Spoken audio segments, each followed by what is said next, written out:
Hard work beats talent when talent does not work hard. Namaskar, welcome to Next IAS. I hope you are doing well. In this video, we are going to cover major headlines of the Hindu, Indian Express, Press Information Bureau, and News on Air. So, without wasting any time, let's start today's discussion. And your first article focuses upon sacred groves. Because recently, tribal families from the Munda tribe have protested the denial of their rights to worship at sacred groves after the translocation of tigers.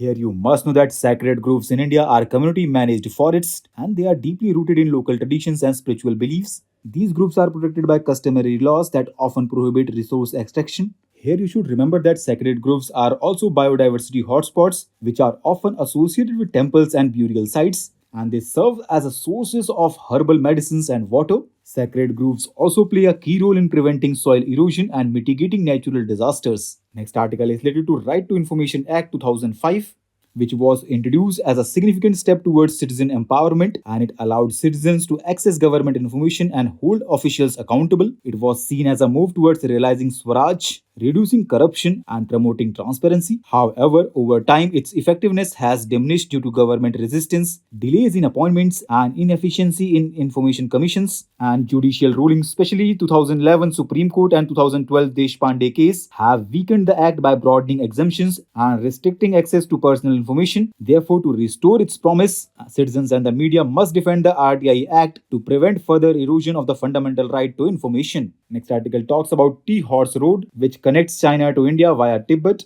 It facilitated exchanges between the two countries throughout the history, and it was an important commercial route for centuries, transporting tea from China to Tibet, then to Kolkata, and eventually to Europe and Asia. Talking about the origins, the route dates back to the Tang dynasty, and trade focused on tea for Tibetan nomads and horses for transportation and military use. China lagged horse production, relying on Tibet and Yunnan for horses, and in 1912, the tea horse road remained vital for trade and expanding Yunnan's tea industry. During the World War II, it also helped transport supplies to the front line, but after the establishment of the People's Republic of China in 1949, the road's significance declined, but in recent years, China has promoted tourism along the route, and Lijiang became UNESCO World Heritage Site in 1997 for its role as a trade hub. Next article focuses upon India's textile industry, which is one of the largest globally, but now it faces challenges in export due to high production cost, fragmented supply chains, and complex regulations. Despite being a leader in cotton and synthetic fiber production, India lags behind countries like China, Vietnam, and Bangladesh in textile exports. Additionally, India's consumption of man-made fibers remains low compared to other countries, but despite these issues, India remains a major player in cotton textiles with key export markets in the US and European Union. Next article is related to Saras Aajeevika Mela, which is organized by the Ministry of Rural Development and it is being held from February 21st to March 10th at the Noida Haat, which is in Uttar Pradesh. This event showcases rural India's crafts and arts and it promotes vocal for local initiative and aims to boost export potential of self-help group members. It also includes cultural programs, a senior citizen zone, kids zones and mother cares facilities. And here you must know that this initiative supports inclusive growth and Prime Minister Narendra Modi's vision of Viksit Bharat by 2047. Now, India and European Union are strengthening their partnership through a new strategic agenda which is focused on prosperity, stability and security. And now the first India-European Union workshop on electric vehicles charging technology was held in Pune, and it brought together policymakers, industry experts, and stakeholders to discuss standardization and cooperation for sustainable transport. This event was a part of the India-EU Trade and Technology Council, which was established in 2023 to enhance collaboration in trade, technology, and security. This partnership aims to address geostrategic challenges and promote shared values of security, prosperity, and sustainable development. So, with this, let's conclude today's discussion. Thanks for listening, and for regular updates, you can follow us on various social media platforms.